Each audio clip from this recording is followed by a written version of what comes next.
As decisões de política monetária movimentaram os mercados nessa virada de mês. Por aqui, a manutenção dos juros em 10,5% já era esperado e deve ser o patamar a ser mantido pelos próximos meses. Samuel Pessoa, chefe de pesquisa econômica do Julius Baer, revelou que se as coisas evoluírem conforme o previsto, a Selic não deve ter um novo ciclo de alta nem de baixa. A impressão que me deu foi o seguinte: na parte qualitativa do comunicado, ele, em 2 ou 3 lugares, ele adicionou frases, itens no elenco de riscos que ele enxerga para a inflação, que enfatiza o problema doméstico de expectativas desancoradas, expectativas de política fiscal ruim, problema de solvência e, principalmente, a persistência dessa perspectiva ruim.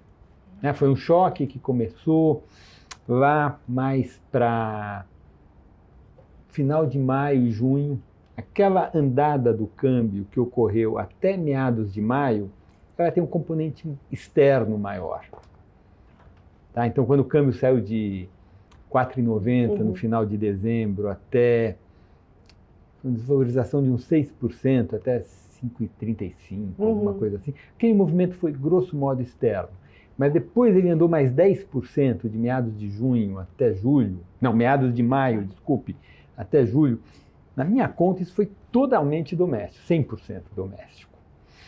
E o problema é que a gente esperava, todo mundo espera, a gente espera ainda, alguma resposta da política econômica.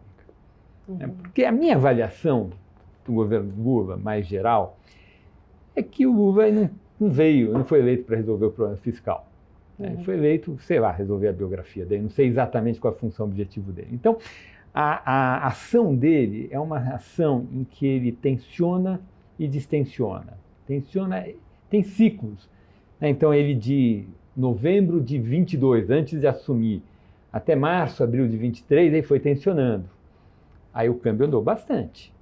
A gente esquece, né? O câmbio andou bastante. E naquela oportunidade por motivos domésticos.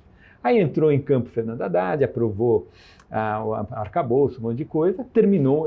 A situação internacional também foi muito boa no segundo semestre do ano passado, o câmbio terminou a 4,90. Aí o Lula tensionou demais, de novo, para ver até onde ele pode ir na agenda do gasto. E aí, uma hora, Brasília fica com medo. Quando eles veem que o câmbio está indo para 6, o pessoal fica com medo. Porque bate a inflação é super impopular. E aí tem a distensão. A gente está agora no ciclo de distensão. Ora, na ata do Copom ficou muito claro, está demorando muito tempo. Ficou claro. Persistência desse choque cambial, que está associado à demora da resposta da política econômica. A gente tem um evento que é a eleição. Se espera que depois da eleição venha alguma novidade no fronte fiscal maior. Mas eu diria para você, voltando para a ata, no qualitativo, eles foram até meio duros. Dizendo, olha, tá ficando esse risco inflacionário, que até a ata passada estava bem simétrico, está ficando assimétrico. Tem problemas externos, de possíveis choques inflacionários, eu acho que eles estão pensando no Trump, tarifa de importação e tal, mas o problema mesmo é doméstico. Nos Estados Unidos, apesar da manutenção dos juros entre 5,25% e 5,5%, Jerome Powell, presidente do Federal Reserve, abriu a porta da flexibilização monetária ao falar que poderia realizar o corte em setembro se os dados da inflação ajudarem. Serão 2 até lá. No entanto, a notícia acabou sendo ofuscada pelos últimos dados de atividade econômica e do mercado de trabalho, que mostraram uma economia americana muito mais fraca, gerando preocupações com uma possível recessão. Isso, claro, despencou as bolsas e disparou ainda mais o dólar. Na esteira da forte desvalorização das moedas emergentes, a divisa norte-americana atingiu o maior patamar do ano, chegando bem próximo aos R$ 5,80 no fim da semana. Mesmo assim, Enzo Pacheco, analista da Empiricus Research, informou que o mau humor pode trazer boas oportunidades. E a Amazon, que eu acho que, diante dessa queda de hoje, eu acho que é a principal oportunidade que tem, eu ainda acho que a empresa é uma das principais beneficiadas com inteligência artificial. O AWS é o maior serviço de cloud que tem hoje no mercado, né? Ela tem mais de 30% de market share. A lucratividade do cloud dobrou nesse trimestre. A partir do momento que vocês oferecer esses serviços de inteligência artificial, a tendência é essa lucratividade melhorar ainda mais. está crescendo ali, não está crescendo no mesmo ritmo do que o Azure, do que o Google Cloud, mas também é uma empresa já maior, né, do que as outras. Então, né, nesse segmento de cloud, eu quero dizer. Então, mesmo que você tenha um crescimento ali de 15%, não me parece ser algo tão preocupante assim para ter uma queda de 10%. E uma outra linha que a gente fala pouco de Amazon, mas tem se tornado cada vez mais importante, é a receita de publicidade. Até tem aquelas anedotas, as pessoas falam assim, eu estou pesquisando as coisas, eu nem pesquiso mais no Google, eu já vou direto no site da Amazon e faço uma pesquisa. E aí a empresa, ela fez 47 bilhões de receita de publicidade nos últimos 12 meses, e já tem gente falando que pode ser uma linha de receita de 150 bilhões até o fim da década. E aí vamos lembrar, né, você tem essa questão das pessoas procurarem direto no aplicativo, e o próprio Prime Video, né, que é o serviço de streaming, agora, em alguns mercados, quando você assina o Prime Video, o padrão é você ter o produto com publicidade. Se você quiser não ter publicidade, você vai ter que pagar mais $3 na mensalidade. Então, quando você tem um assinante que não paga pela publicidade, ele tende a gerar mais resultado do que o assinante que paga para não ter a publicidade, porque a publicidade ela é uma coisa que também é muito acretiva ao resultado final. Vem um anunciante, quer anunciar na sua base de dados, sua base de clientes, isso é meio que uma receita que tem pouco custo, sabe? Então, o assinante que aceita ter a publicidade, ele é um assinante mais rentável do que o assinante sem publicidade. Até a Netflix agora tá descobrindo isso, né?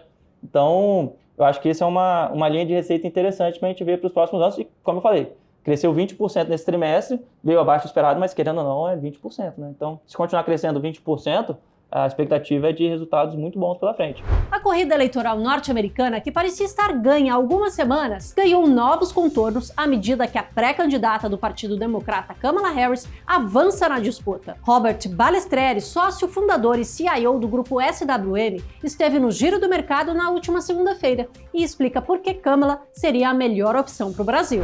Os republicanos, eles vão estar mais voltados para a economia americana, mais fechada.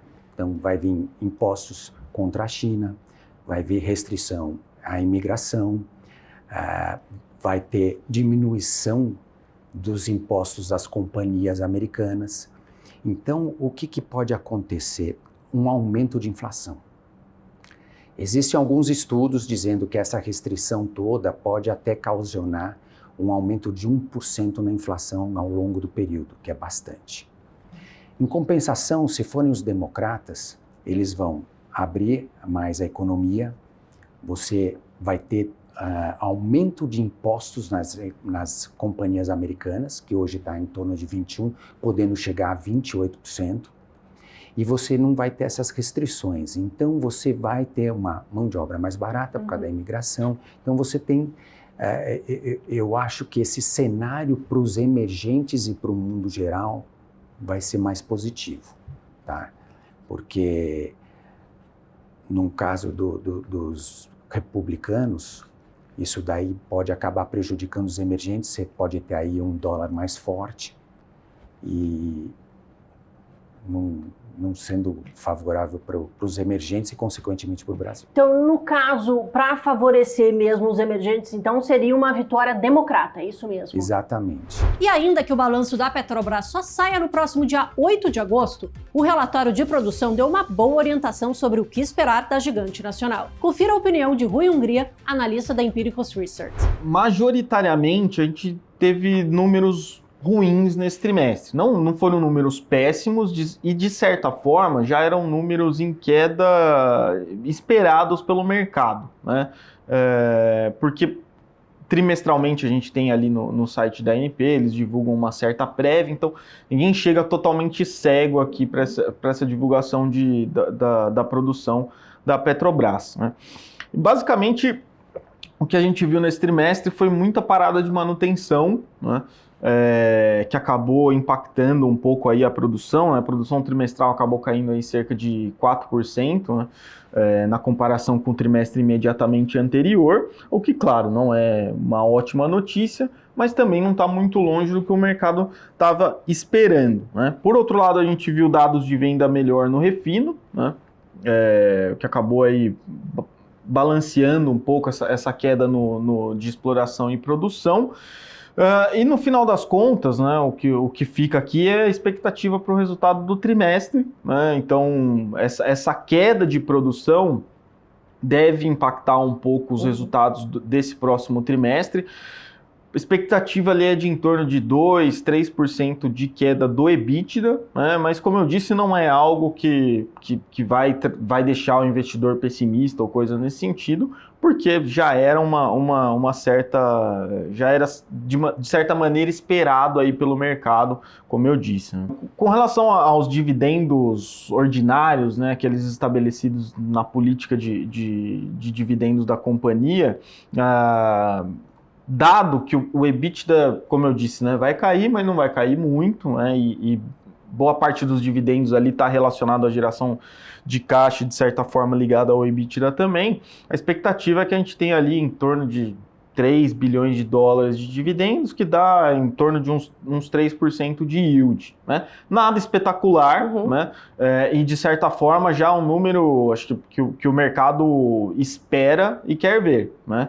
A grande questão com relação aos dividendos da Petrobras são os dividendos extraordinários, né? E isso depende de muitas outras coisas, né? Depende de investimentos em áreas que não são exploração e produção, ou em áreas como a gente viu em notícias nessa semana, de que ela pode investir em ativos de exploração e produção de petróleo lá fora, né? na Namíbia. Então, dependendo desse investimento, por exemplo, é um investimento relevante, a gente ouviu falar coisa da ordem de 4 bilhões de dólares, né? Então, com relação aos dividendos ordinários, a gente deve ter aí um yield legal, né? Pensando em termos anualizados de mais de 10%, né? Mas acho que a grande dúvida é saber com relação a esses dividendos extraordinários. Isso a gente não tem como saber a priori, né? Se a Petrobras fechou o mês de julho no negativo, o Ibovespa ganhou do outro lado. O principal índice da Bolsa Brasileira subiu 3% no último mês, apesar de cair quase 5% no acumulado do ano. E quem também teve performance positiva foi o IFIX. O índice que mede o desempenho dos fundos imobiliários subiu 0,5%. Para Caio Araújo, analista da Empiricus Research, existem diversos setores para apostar diante de um cenário de Tesouro IPCA pagando bem.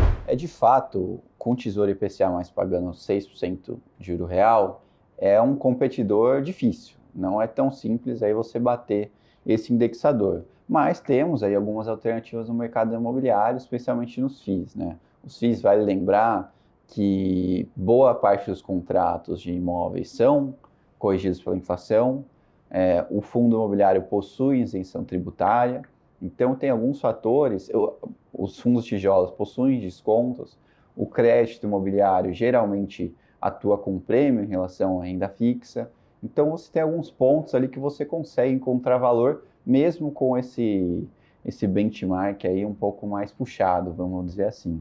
Então, como uma forma de estratégia setorial, eu continuaria dando prioridade para o crédito, porque é uma relação risco-retorno que continua favorável. A gente tem alguns fundos aí pagando 10%, 11% de dividend yield nominal líquido de imposto de renda, o que me parece interessante para curto prazo. Algumas carteiras também de crédito indexadas a IPCA mais 7, IPCA mais 8%, também aí com esse efeito do isenção de imposto de renda. Então segue me parecendo uma alternativa viável para esse segundo semestre, tá bom? E aí, enquanto você monta essa operação no crédito e mapeando oportunidades no tijolo, porque você tem fundos descontados, a gente teve um bom mês de julho, por exemplo, em algumas categorias, a gente vai falar mais pra frente, no tijolo. Então, existe oportunidade também, até de ganho de capital nesses portfólios. Há necessidade de ter um pouco mais de diligência e critério na hora de alocar. Mas existem aí oportunidades, na nossa visão, mesmo com esse IPCA um pouco mais competitivo. Este foi o Giro da Semana com as principais notícias e análises do Giro do Mercado. Inscreva-se no canal e ative as notificações para não perder nada. Te espero na semana que vem.